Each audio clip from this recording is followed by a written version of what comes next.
as it relates to Baidu, how does this AI chip help accelerate the adoption of its AI technology or capability? So, Baidu has been working with Intel, NVIDIA, AMD, and all the other big chip manufacturers for a long time.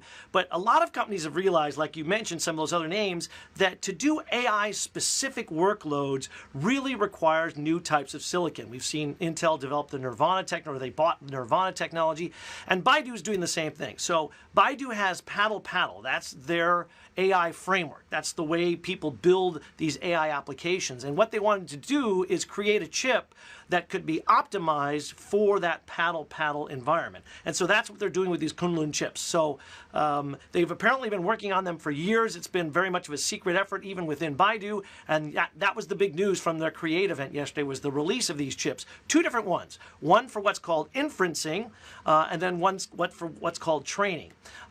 Initially, it looks like they're probably going to be primarily in the cloud area, but eventually, of course, they've been working on autonomous cars. We may see these move to autonomous cars, although no firm announcements on that as of yet. You know, when you look at the landscape for chip makers, for so long it's been dominated by the big names, like you said, Intel or Qualcomm or NVIDIA. Now you've got these tech companies themselves building out their own AI chip. How does this disrupt the landscape for some of the big players who've really been dominant for so long?